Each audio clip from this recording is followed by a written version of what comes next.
Great, thank you. Thank you, Devin. Well, I want to welcome everyone to Iowa City Noon Rotary. We always look forward to this time together every Thursday to see all our smiley faces. And our room, we were just talking about what are some of the best new restaurants in Iowa City when we got bounced back to the main room. So we'll have to continue that conversation online, offline, come up with a winner and let you guys know. But we like to start every meeting with the Pledge of Allegiance.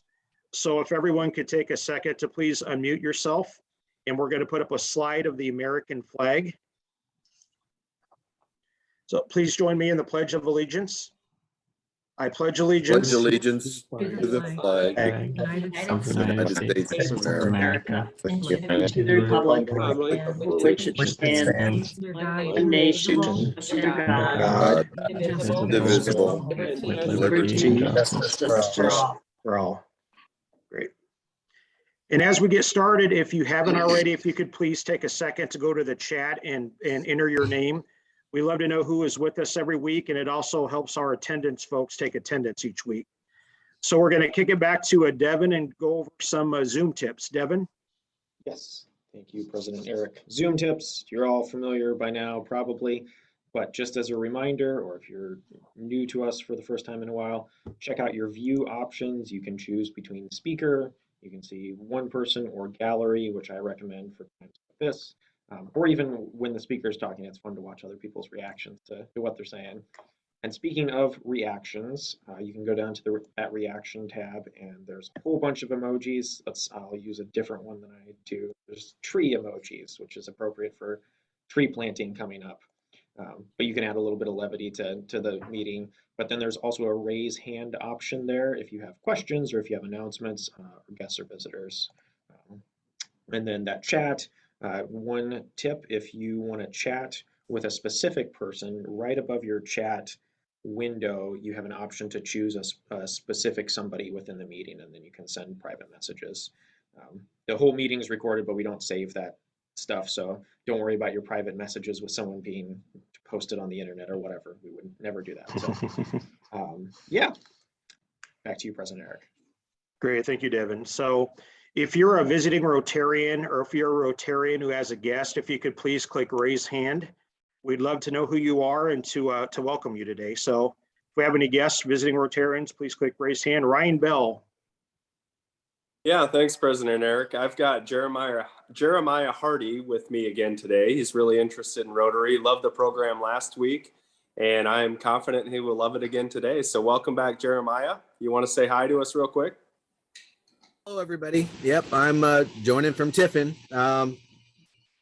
New to the networking thing, and I'm trying to start a leadership development business that focuses on climate improvement. And, you know, anytime anybody wants to say hi in here, you know, I'll be willing to chat with you. So thank you for having me today. Great. Welcome, Jeremiah. Amanda McFadden. Hi, everyone. I'm visiting from Iowa City AM Rotary today. Great. And Amanda, what do you do in our community?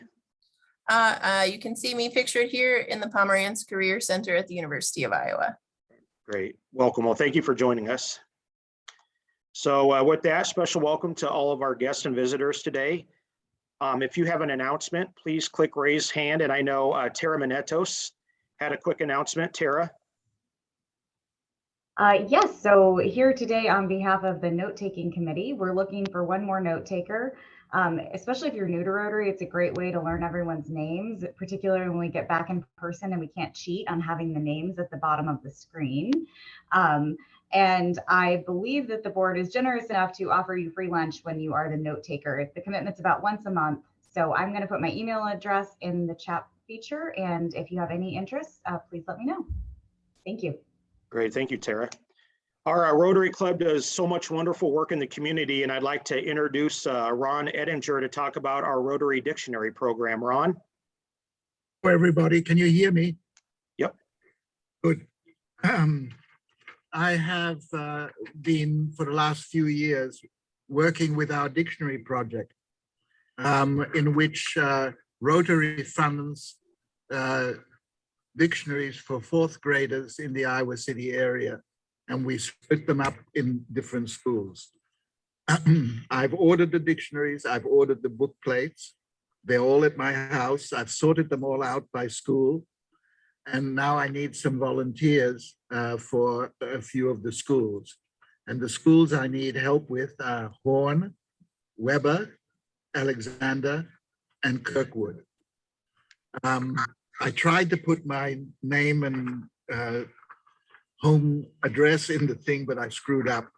But my home address is 230 McGowan, and my home phone number is 319-338-6778.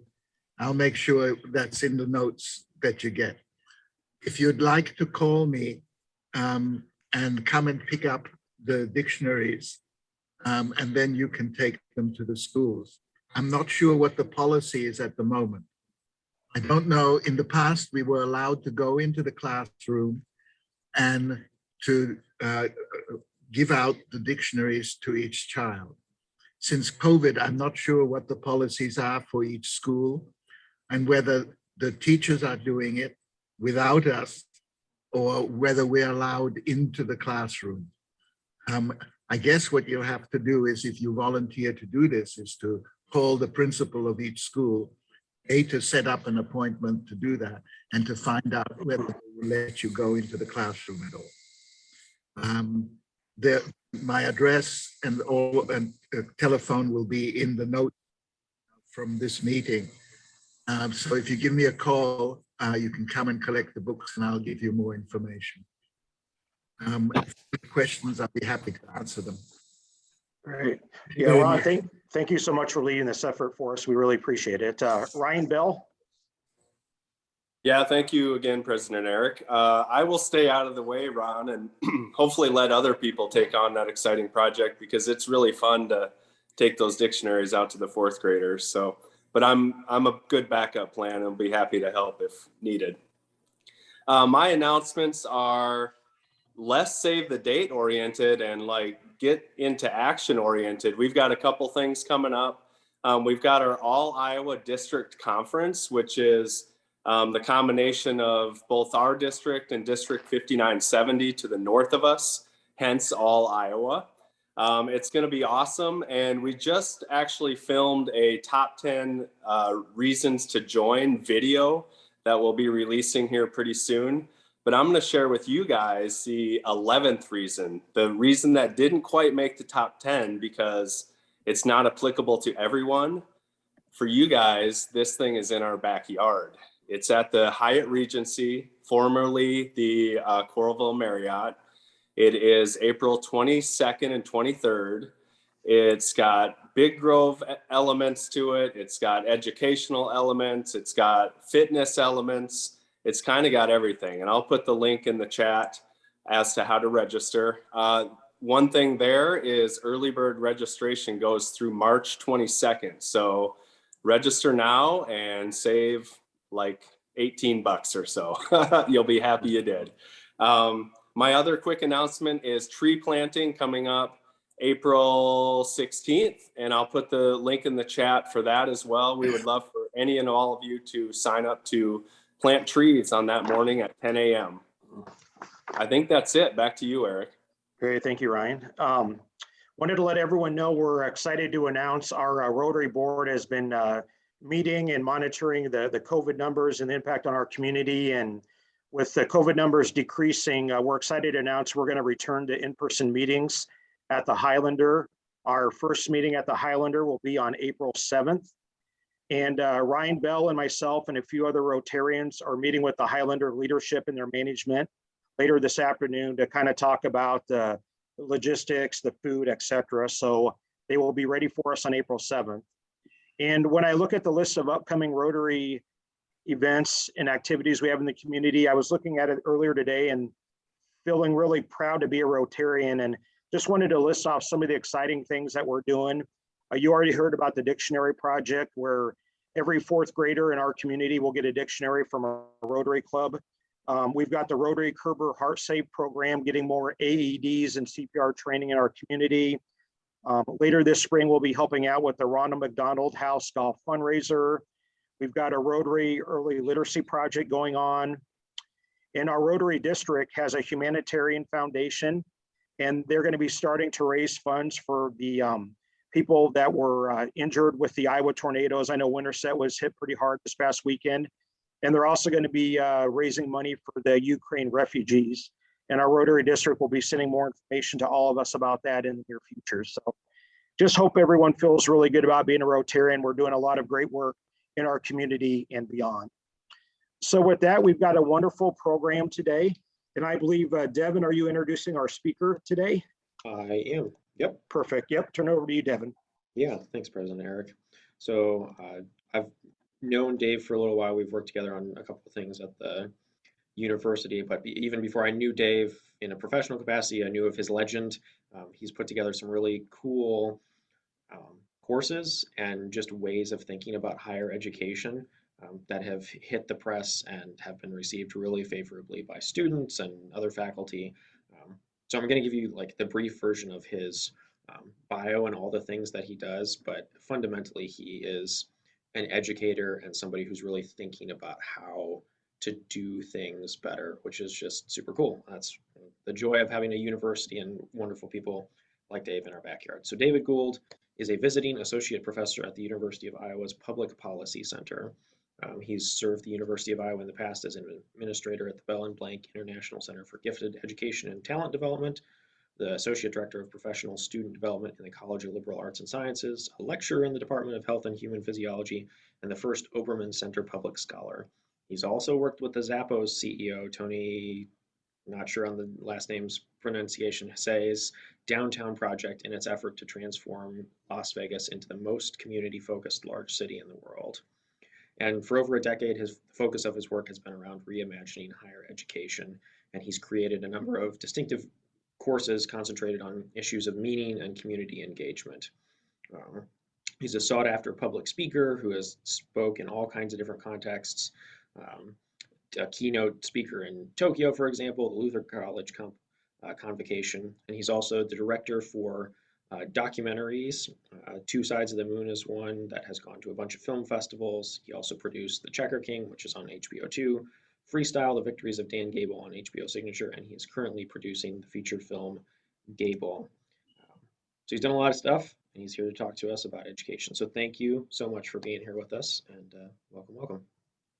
It's my pleasure, and I'm actually really honored to be in this group. I see a lot of old friends here, and people that have supported our community for a number of years. So it's a pleasure and an honor. As you guys know, these are heavy days. I was reflecting last night on my remarks and what I wanted to say, and I almost convinced myself to abandon the original topic and speak a bit to the historic moment that we're living in. When Devin invited me to visit you months ago, I was confident that by the time we met, the pandemic would be slowly fading from our lives and we'd be poised for spring break. But instead, we've transitioned into a new headline chronicling immense suffering that we're seeing daily, and it's hard times for sure. When I finish here, I am actually heading to campus to launch a new class focused on the innumerable students who are watching all of this unfold on their TV screens and social media platforms and are feeling powerless. While they would much prefer agency to angst, they don't know where to begin. And I'll show you just before I jump into my presentation, this is can anybody see that? This is a workbook entitled "The Power of the Chorus" that I just created. I'm going to introduce it to my students tonight. It's based on the ideal that while much attention is fixed on the soloist, we can produce great strength when our efforts are combined. I think your organization's a great example of that. The late Israeli author Amos Oz likened this to combating a massive fire. Bring a bucket of water and throw it on the fire. And if you don't have a bucket, bring a glass. And if you don't have a glass, use a teaspoon. Everyone has a teaspoon. And yes, I know a teaspoon is little and the fire is huge, but there are millions of us, and each one of us has a teaspoon. In short, everyone plays a small role, but the work in aggregate is how change occurs. And you'll need to invite me back to hear how it goes. But true to my word, I pulled together some ideas. I promised, Devin. I tried to change the title, I think, but I hope that you find them valuable. I'm calling it a play, passion, and purpose: the new arc of education. And these are ideals that I've had and been developing for several years that I think you'll see not only in our educational system, but I don't think we all change that much as we get older. These are still the ideas of how I want to learn and want to be informed. I'll start by asking you to take a minute and picture the most satisfying moments of your life. Where are you? What are you doing? Who are you with? These images should come easily. They're the instances when you have felt most alive, a personal highlight reel of what really matters. If I were to make a sweeping guess, these memories likely include family or friends, or possibly you were alone. They could take place in a far-off land, or maybe the intimacy of your own home. And the occasion could have happened just now or at any point in the past.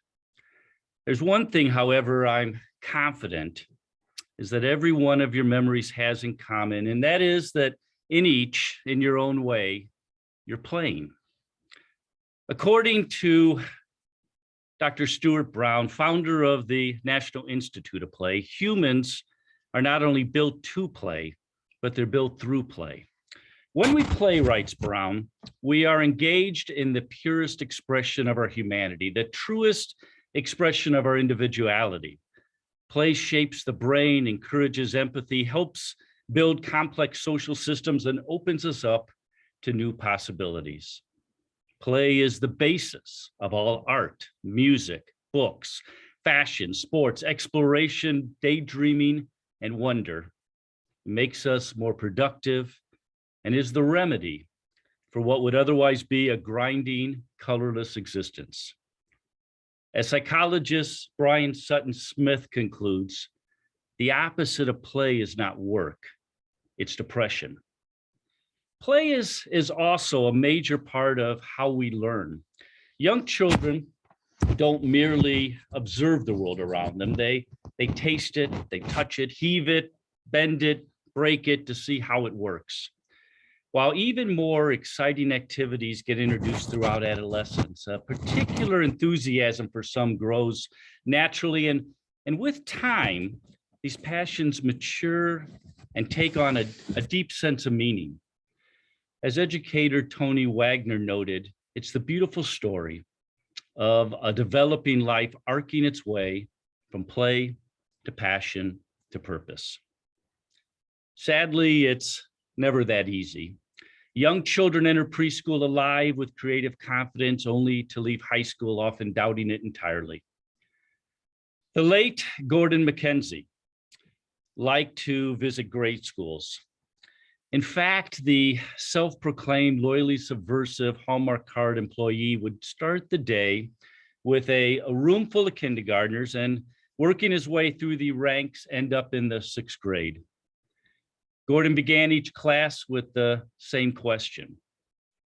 Is anybody here an artist? If you have a 5-year-old in your life or can drudge up an old memory of what it was like to be one, it's easy to guess how Gordon's first stop always went. The kindergartners erupted with excitement and jostled for Gordon's attention. Everyone in the room was an artist. But as the day progressed, the excitement waned. And when Gordon finally asked his question for the last time, only 2 wary 6th graders were willing to accept the label. What happened? Gordon probed. I just visited the kindergarten class this morning and it's full of artists. Did they all transfer out? And then, giving himself away, Gordon paused and concluded, no, I suspect something much worse has happened here. Someone has told you it's not okay. It's estimated that on average, preschool children ask their parents 100 questions a day. Why? By middle school, this relentless probing has all but stopped, as student enthusiasm and engagement plunges. They don't stop asking questions because they lose interest. They lose interest because they stop asking questions. I am interested, wrote cultural anthropologist Margaret Mead, in what happens to people who find the whole life so rewarding that they are able to move through it with the same kind of delight in which a child moves through a game. Mead is referring to the spot at the edge of a bluff where Alexander Graham Bell found his dreaming place, or the first imagination workshop Steven Spielberg conceived behind his closed bedroom door. Pablo Picasso claimed every child is an artist. The problem is how to remain an artist once you grow up.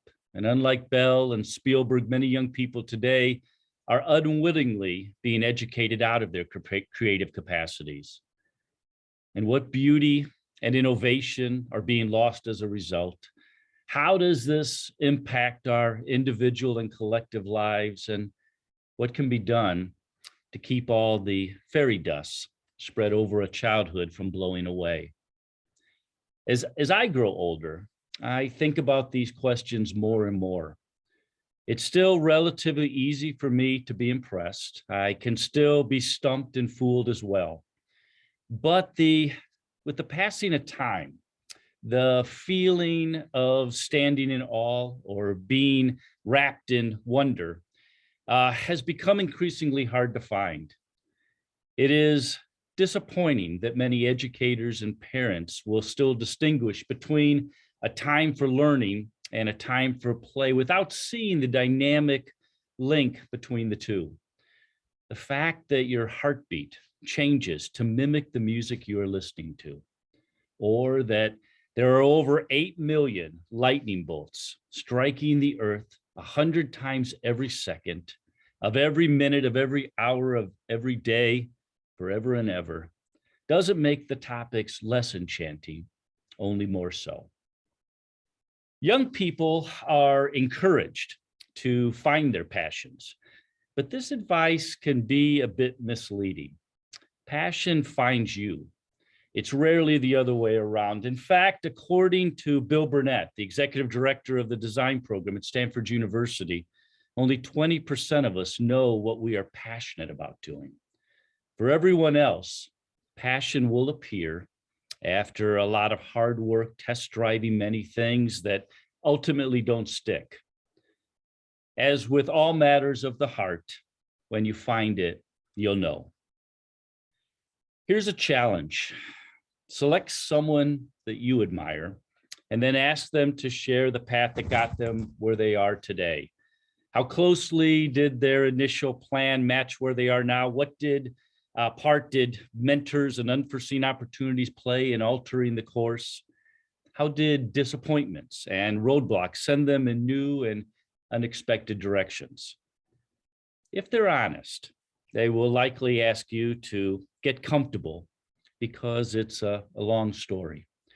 You will hear the expected acknowledgments to hard work and aptitude, but the tale will twist and turn whenever destiny appears. Destiny is the moment when the agent walks up to Ashton Kutcher in an Iowa City pizza joint and asks if he's ever considered modeling.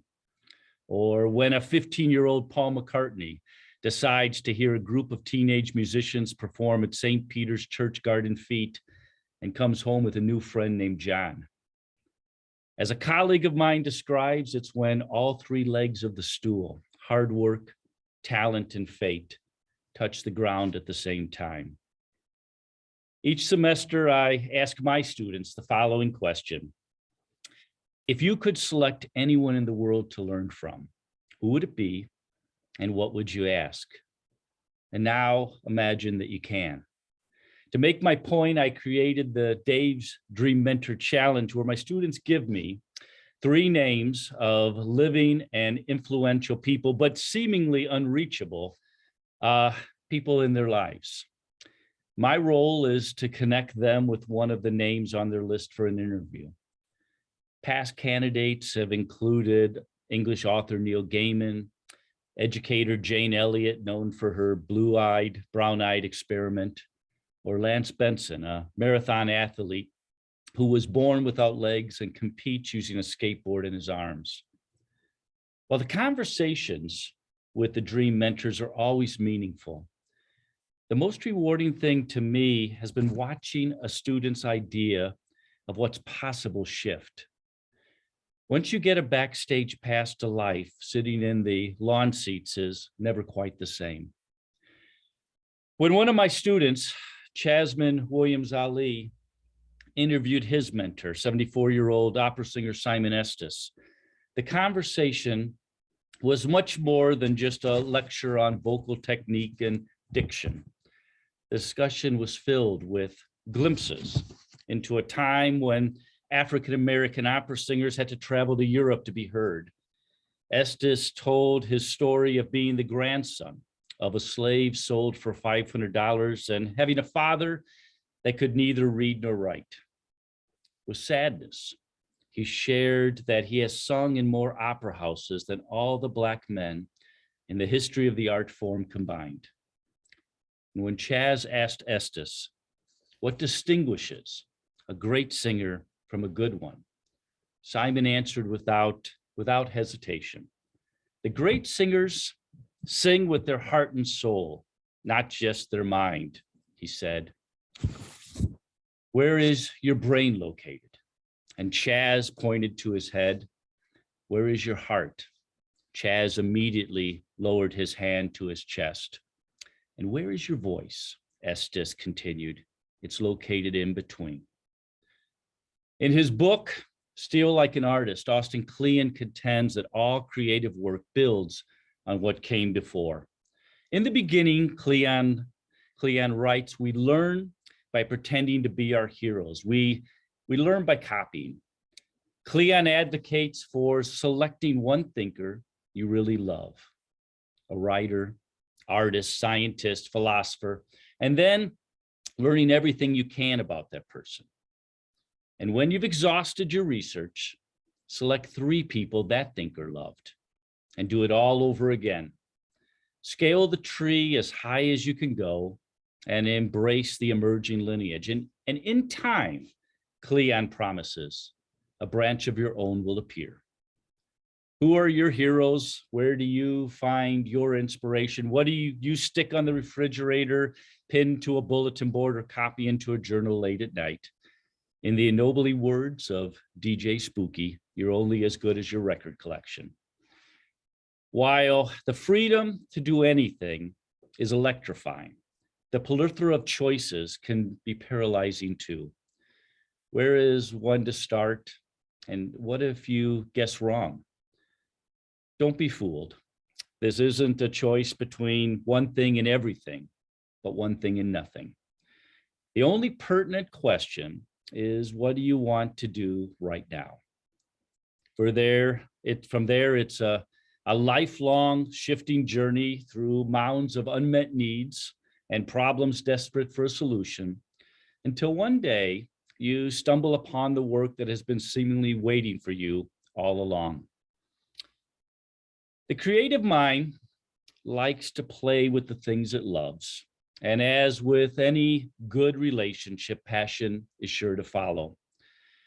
Passion not only deepens the emotional connection, but creates a thirst for learning and drive for success.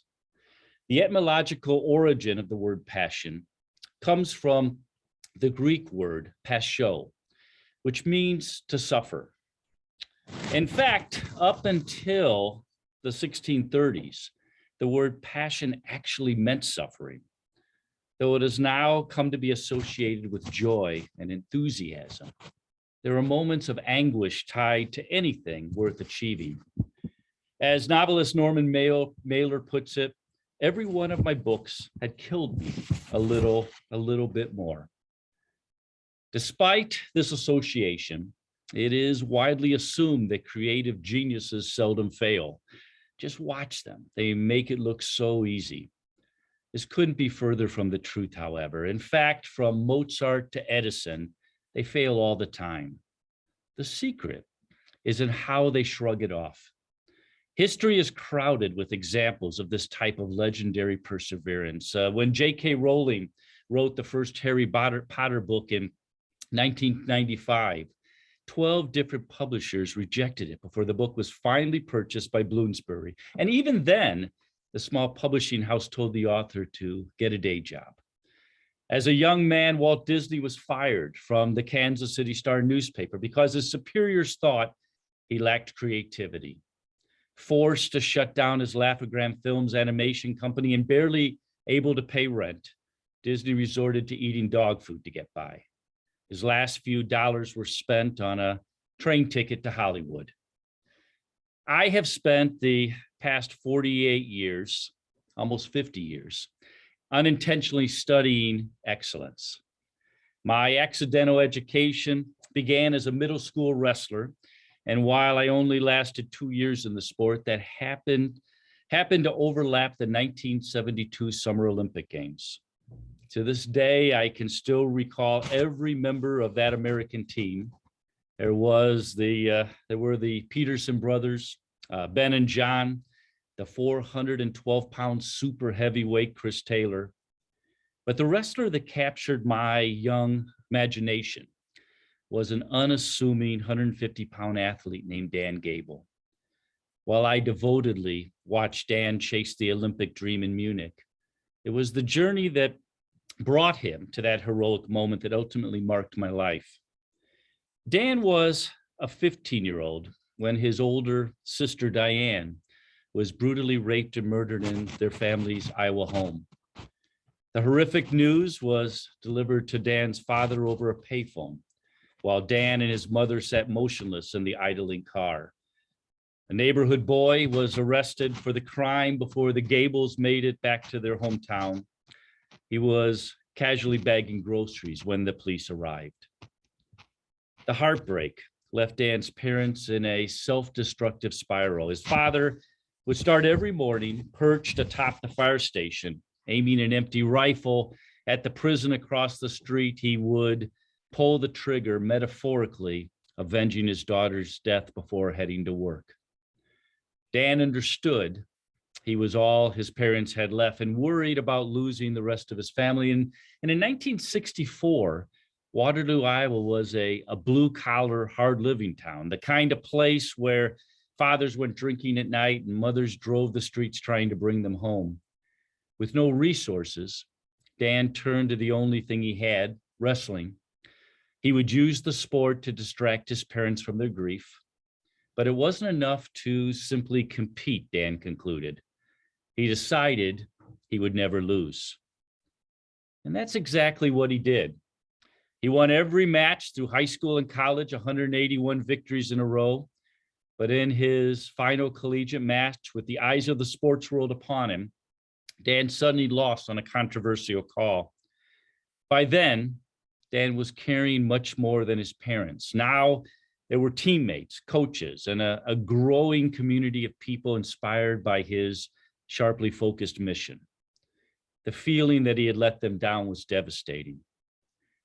When Dan was finally able to move forward, he simply returned to his original blueprint.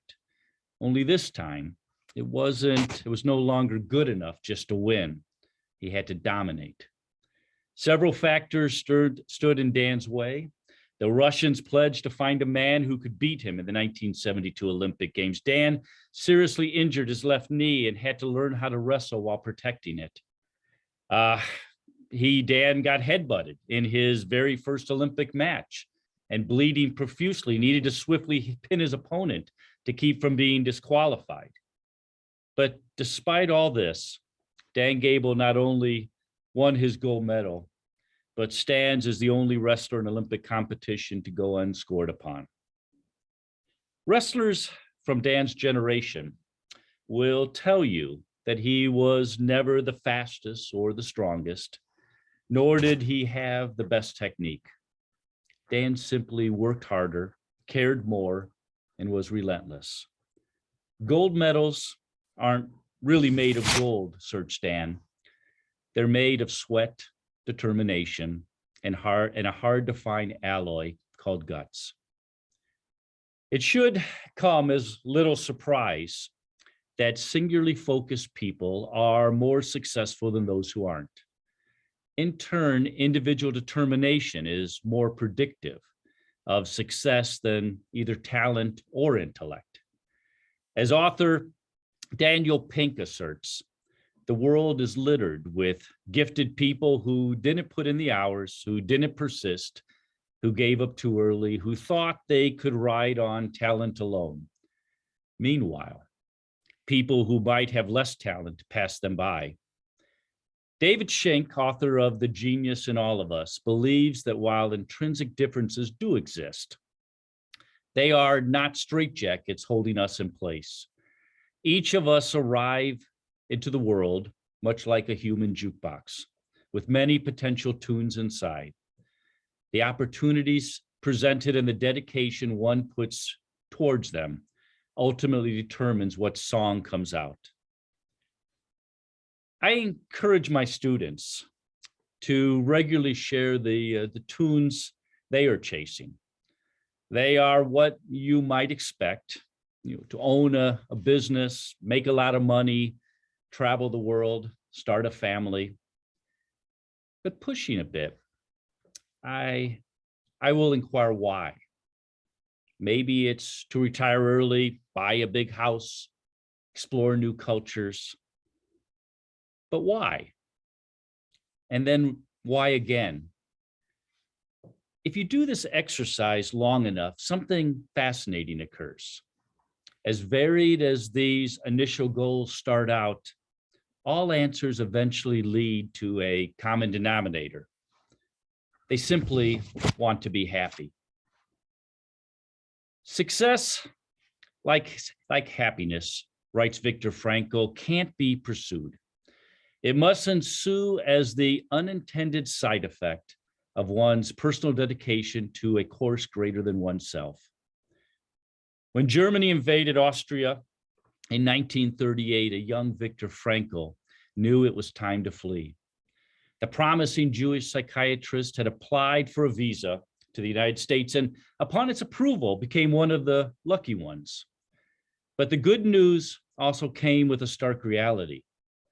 He would need to leave his parents and siblings behind. As Victor's departure drew near, he happened upon a piece of stone that had found refuge in his parents' home. His father had rescued it from a local synagogue that had been destroyed by the Nazis.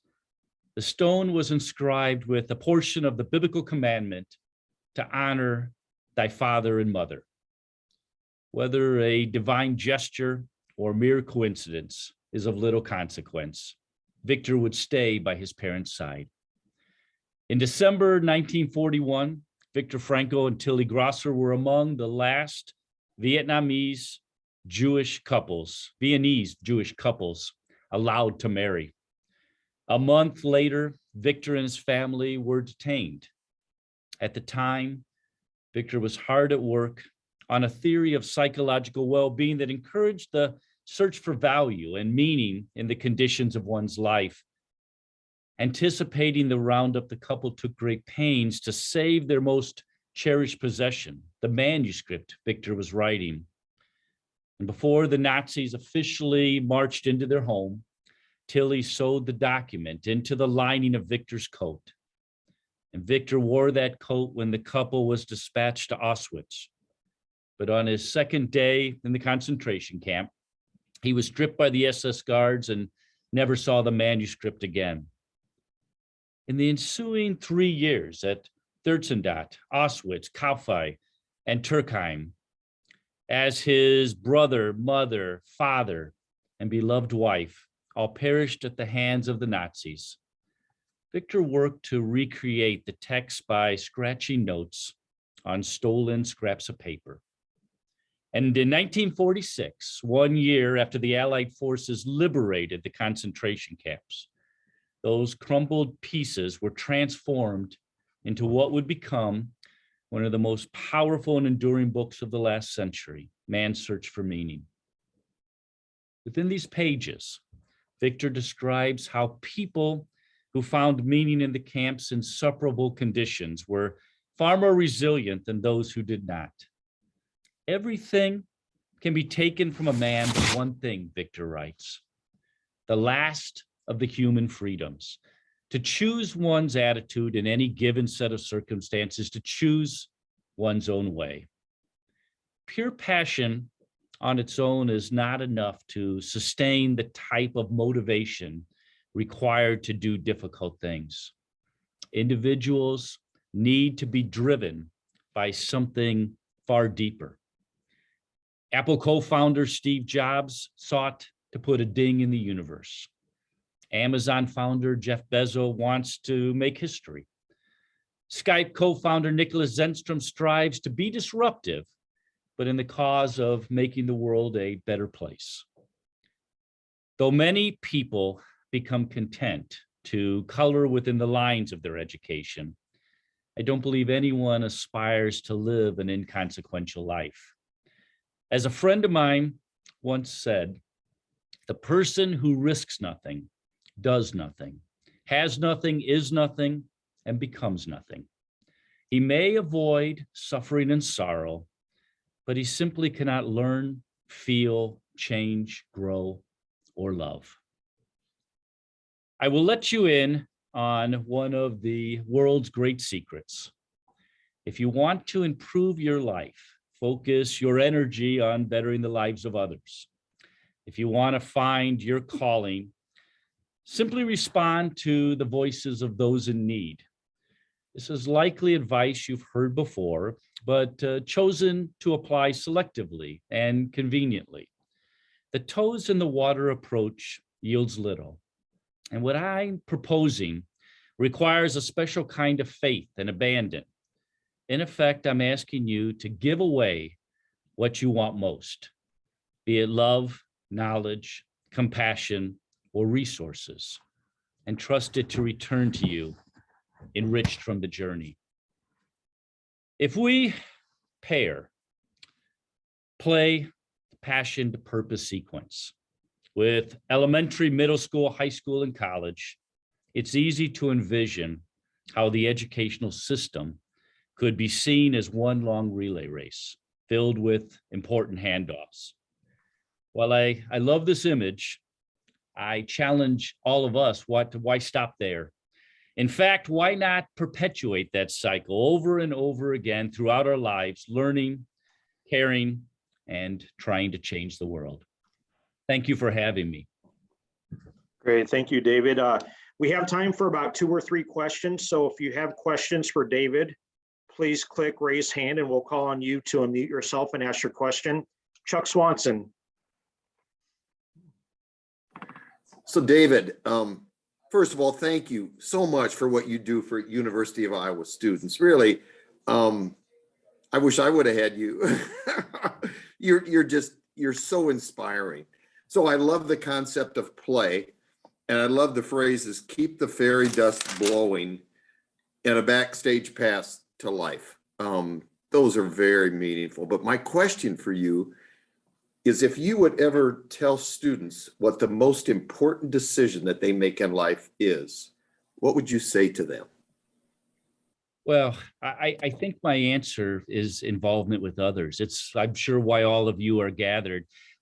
This isn't just my idea. If you look I spoke about how the notion of how we all ultimately are wanting to live happy lives, right? But if you actually look at the research, this is Martin Seligman at the University of Pennsylvania and a host of people that have followed his work and come after him. What we know is that certainly, being able to make decisions for ourselves gives us a level of happiness. Cold, I can put a jacket up. I'm hungry, I can find food. Obviously, resources will give us happiness. If I am worried that my car is going to be repossessed while I'm sleeping, if I'm worried that I'm not going to be able to care for my kids and feed them at the end of the month or pay my rent, if those are concerns I have, and somebody can inject money into your life to allow you to sleep easy and to have those concerns gone, that you will be happier. But what we also know is 10 times the amount of money does not make you 10 times happier. It's a ladder that needs to be climbed. And finding what you have uniquely to give the world, the kind of the signature strength, your element, is a higher step on the ladder. But the ultimate step, Chuck, is when you take that, the thing that you uniquely have to give, and you turn it towards something larger than yourself, which is others. And that is, and this isn't my opinion, this is research driven, that is the richest, deepest, most fulfilling life that we can live. Wow. And that's what I hope to leave with my students. Wow. Thank you, David. Any other questions for David? David, I wanted to ask you, Ryan Bell, go ahead, Ryan. Yeah, just real quick, pertaining to your students, do you have just a absolutely packed class every class you offer? Because I'm imagining the word has gotten out as to how amazing a teacher you must be, and I'm just curious as to what the waiting list looks like. Well, my classes fill, and I'm very happy about that. But I will say, Ryan, I take a very small amount of credit myself. I think I've been fortunate. I have a gift, and this is really the truth. I collect people. I collect people that inspire me. I try to learn from them, and then I try to share that and process that and share that with my students. And if I have a gift, it's the people I surround myself with. And when my classes, pre-COVID was in person, I would bring people from Nate Staniford, the local magician, to Ashton Kutcher came to my class. I mean, a host of people that would come. And of course, the reason they come is because they care like I do about 20-somethings. The 20-something years are magical years of development. And so I feel honored to be a part of helping to launch them out into our world. We have a question from Dan McGivern. Dan? Thank you. Hey, David, how you doing? I'm doing great, my friend. It's good to see you. Great to be seen. So my wife, actually, this is from my wife. She wants to know, are you going to do the green room again? She's been waiting to get out and would love to come to the Englert and be part of that. Do you want to talk about that just for a second? Yeah, the green room was something that we did. It was before the pandemic, and obviously the pandemic really shaped and changed that, and obviously made us kind of pull back and stop. But it's based on the idea. Obviously, as you know already, I'm from the University of Iowa, and I care deeply about my students. But many of these thought leaders that we would bring to campus and that would come and meet with my students, that the thought kind of came to me is how can a community learn? How can we as a community become smarter and take that information? And how can the fact that a university sits in our midst be utilized, not just for the students that pass our way, but also for the larger community? So my idea was to take over the largest community space. I had 100 students that would produce the nights, to bring thought leaders from all over the country to come into our midst. Jane Elliott, who I mentioned about the brown-eyed, blue-eyed study, was one of our guests. Dan Lerner, who teaches the most popular class at NYU's, the science of happiness. Peter Aguero, who is the Grand Slam champ at the Moth, a storyteller. All of these people coming to our midst. But what we would then do is open the doors to our community. And so my class would swell on Monday nights from 100 students to 600 or 700 students, including our community. And we would connect those to our nonprofits. We would actually assign homework to our community members so they could think and reflect. And the hope would be that the ideas that my students are learning could be transitioned out into the community and serve us all. And so, Dan, I hope so. We're kind of waiting for things. Next fall would be the time. So we'll see how things open up and see where the world is at then. That's awesome. Thanks, David. Thanks for the question. Great. Our final question is from Gary Pasha. Gary? Hi, David. Thank you so much for your sharing what you do. I guess my only thought is, why aren't you a Rotarian? Because many of the things that you espouse are values that we believe strongly in. And you have an open invitation to come back anytime. Well, thank you. And Gary, I think the answer is I didn't know when you guys met. So Devin's going to have to fill me in. I got the invite. So I would love to come back and seeing the many friends that I have here that from the community over the years. This is a place that I feel not only very welcome, very at home. So thank you, Gary, for the invite, and Devin, help me get this on my calendar, and I'll come see you when you're in person. That'd be awesome. Thank you. David, thank you again for spending this hour with us. It's always inspirational to hear you talk. And one of our initiatives at Rotary, actually our Rotary International initiative, is to eradicate polio. So David, in honor of our speaker, every week we make a donation to the Rotary Polio Plus program in our speaker's honor. And then the Bill and Melinda Gates Foundation matches that 2-to-1. And that'll result in 70 polio vaccinations around the entire world in your honor. So thank you again. Eric, that made my day. Thank you so much. I'm honored to be with you guys, and I hope to see you all soon. Great, thank you. And final reminders, we've got another great program next Thursday. Our speaker is Dan Matheson, and his program is entitled Teaching Sports Management Through Life Experience from Iowa City to the New York Yankees and back. So it should be another great program next Thursday.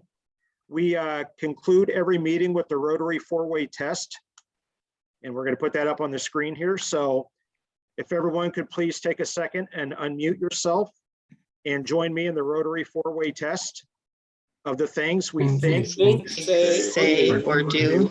Is it the truth? Is it fair to all concerned? Will it build goodwill and better friendships? Will it be beneficial to all concerned? Hope everyone has a great week. And if you're not aware, the Hawkeyes are tipping off momentarily in the Big Ten on the Big Ten channel. So go Hawkeyes, and we'll see everyone next Thursday. Thank you, everyone. Yep. Thanks. Thank you, David.